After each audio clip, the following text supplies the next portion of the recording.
I think most of you may have met Cory or seen him on stage at some point over the past few days, but let's give him a warm round of applause for our open discussion.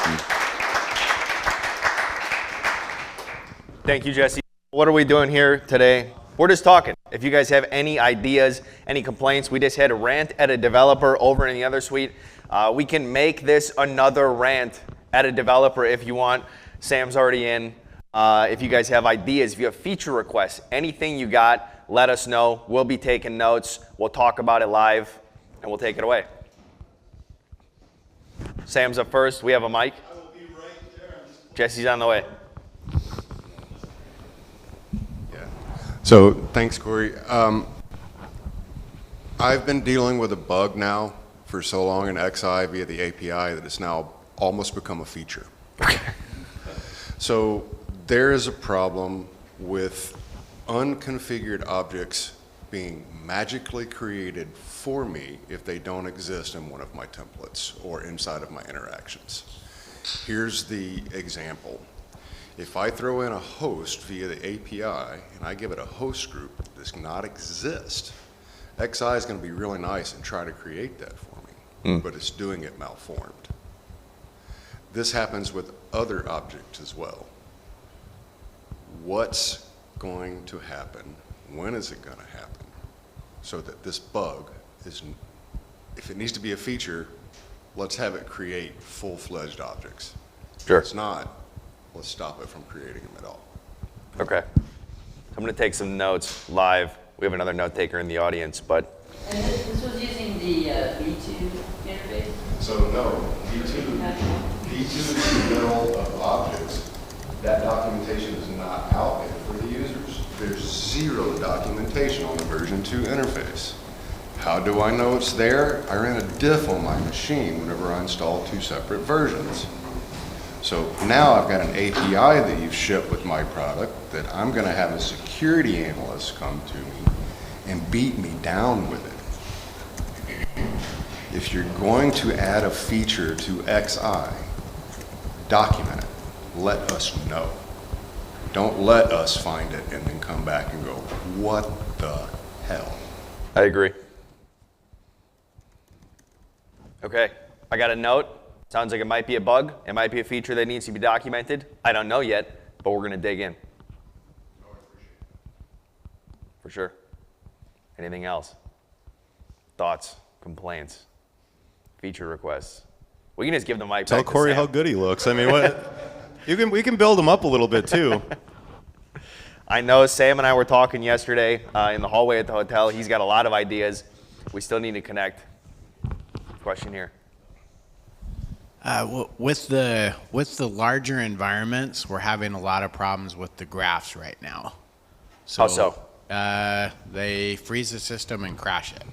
Okay. So we've got a few of those. We're gonna bring those up at with you guys. But we've been trying to work on them on the back end, trying to repair it. But yeah, we might just want you guys to be aware. Test them on really large systems before you guys send them out. Things like the availability graph. That's one of them that has massive problems when you have really large systems. Mm-hmm. Noted. Are you using inherited templates whenever you configure your devices? So let's say you have a large system, you got 1,000 hosts, all of them are a homogeneous server type. Are you using the same template for all 1,000 hosts and then trying to pull an availability graph on that host type? It's a mix. So yes and no. So a lot of them we are using the same exact template, and then there are some one-offs in there that are not the same. So it's Well, off the top of your head, if you're having performance problems with the template inherited entities, or if it's an individual entity. I haven't actually thought about that part. So yeah, we'll look. I like it when the discussions are right next to each other. Makes my job much easier. This is good feedback. What else do we got?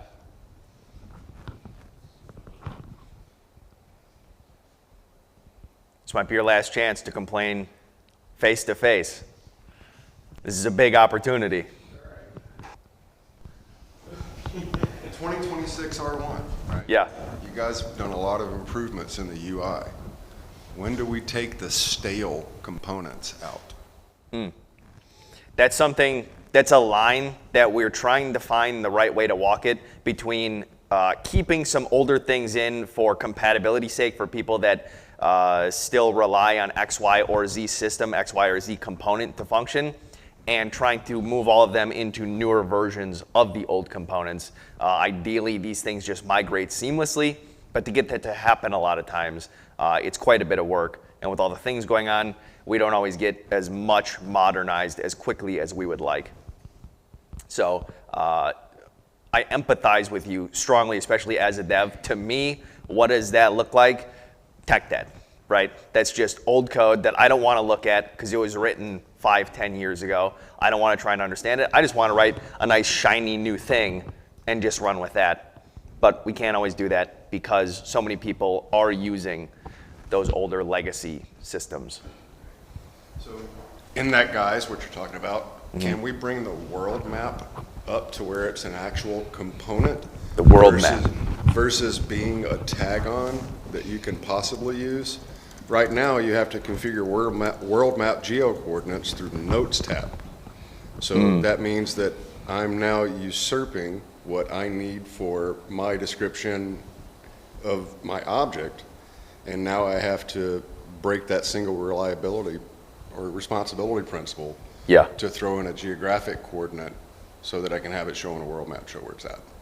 So world map's been around forever. Why do I still have to use it inside of something else? Sure, that makes sense. So ideally, we would add like a geo-coordinate to configs, and it would just pull from that. What is your vision for how those things would interact? It's a custom variable. If you need to set geo-coordinates for a device, it's there. I mean, let's take importance inside of your config for an object. You don't have any tie into that in any wizard or anywhere else inside of XI. Why? I don't know. So You weren't here to tell us earlier. right. Get importance. So I mean, that's what I'm saying. So there's several things that have been out there that people use. Yeah. They're just kind of, they're spaghetti add-ons, right? Yeah. So if we're going to use them, let's make them a feature or take them out. I agree. So in short, what I'm hearing is take all of these things that you can tweak in the config files and actually leverage them at a large scale in XI. So don't make it a sticker on the thing, right? Actually make it a thing. Bake it in. Yeah.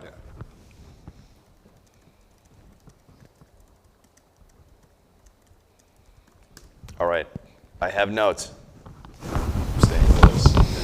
I'll shut up.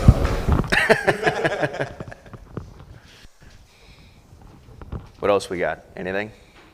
This could be questions. How does something work? How was the conference?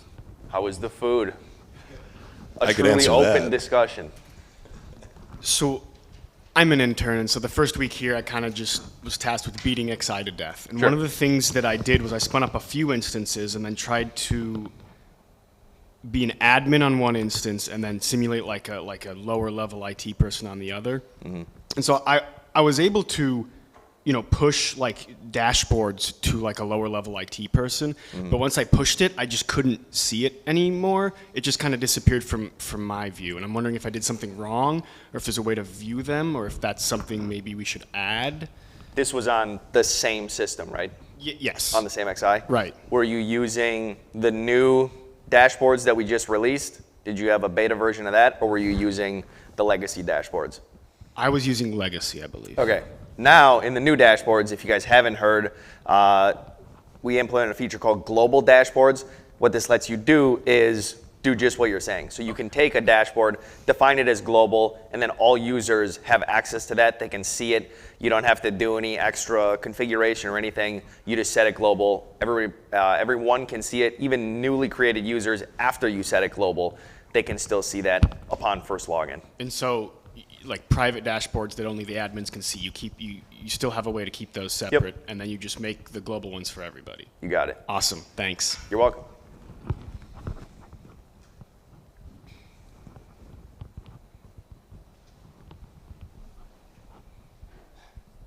regret asking for questions. This is more generic, really. What do you do for regression testing? Because it seems like you may not have a high enough load generator to do that sort of thing if people are getting capacity issues. I mean, Yeah. what's your QA process? How do you gatekeep this thing? Yeah. So there's more we can do, just to be upfront about it. What we want to do is get more automated testing in place. We want to have automated testing, with, spin them up quick sort of VMs just to make sure that the interface works. But we also want to have larger systems, probably both simulated and actual systems that we just keep up. And they're just up 24/7 on our network internally, and they're just collecting data. And we add everything that we have in the business. So we try and replicate those large systems as well as we can.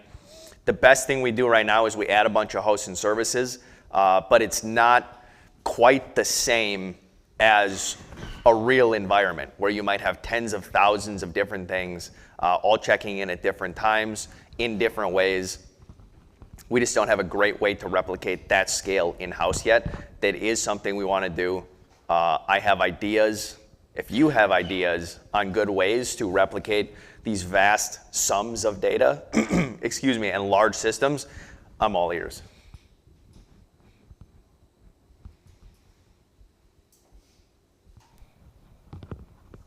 Tell me the next cool thing.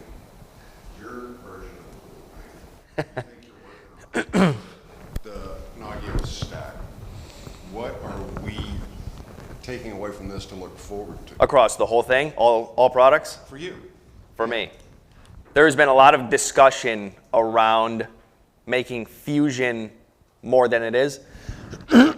Excuse me. And I know we talked, this ties directly into what we were talking about yesterday. To make it more of a central management application rather than just, hey, I can log into this system and this system and this system. Let me do things from the Fusion interface. Let me store data there if I want. Let me push configs from there if I want to all my XIs. All of these different things, or my log servers or whatever. It seems like something that was so obvious, I missed it and we missed it, but to have one central store of data that all of our products can go to in a time series database, probably, that sounds like a great idea to me. That sounds like something really cool to build. I'm excited to explore that more, go down that path.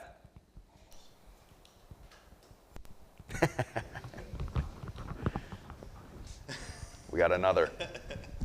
Just to say it because he already spoke. So what we'd like is a lot, like you're saying, bigger tests, work on the back end for the much larger clients. So simulate up to 8,000 to 10,000 hosts with about 50,000 services and how it handles. Now you got Mod Gearman.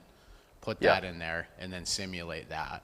And that would be really good in terms of bug fixes, that sort of thing. And it'll expose some things on the back that would be really nice. That we're usually cleaning that up and helping with it, rewriting some components and things. So it'd be nice to have some of those things cleaned up. Yeah. I agree.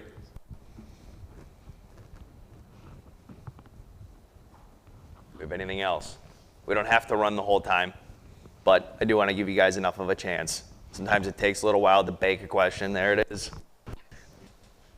Okay, Rodrigo.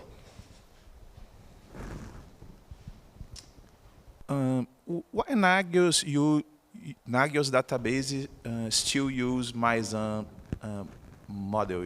You understand? No, I don't. Oh, Sorry. sorry. And about database, that now we use MyZan. I don't know in English. Is that an in-house service? That's a not Nagios thing? No, in Nagios XI. Okay. Use database model in MySQL. Oh, yes. And why still use the model that is not, you don't have performance, I think this ties back into what we were talking about with Sam, where there are older components, and this runs deep, right? The way we initially built Core and XI and all of those things, a lot of those systems are still around. They're still baked in, and it's a tough balancing act to create the things of the future that people are going to want, to add the new features, to add all these things, and also rewrite everything else as tech is coming more up to date and as the libraries are getting better and as performance is improving at a foundational level. I think we need to do more of that in-house housekeeping kind of stuff. A little inside scoop that's really nice, our dev team has been growing, so it's going to be a lot easier going forward to actually be able to pull a lot of these things off, to be able to go back, look at the foundation that XI is built upon and say, all right, what needs to change here? How do we get the most performance? That's the big question to me. There's two main things, right? There's performance, and then there's the usability. How intuitive is it? How hard is it to do these different things? We can do better in both. I think everybody can do better in both. But, I mean, we're hearing it now live.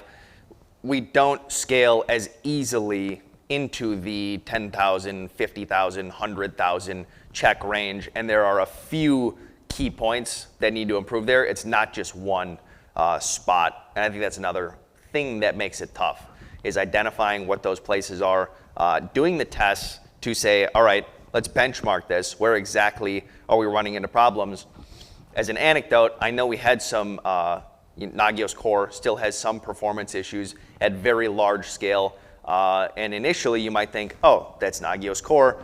We need to rewrite that. But in reality, a lot of that comes from comes from NDO and the way NDO works. So there is like a blast radius to these things where sometimes you have to rewrite 3 things, 4 things just to get the one thing to perform the way we want it to.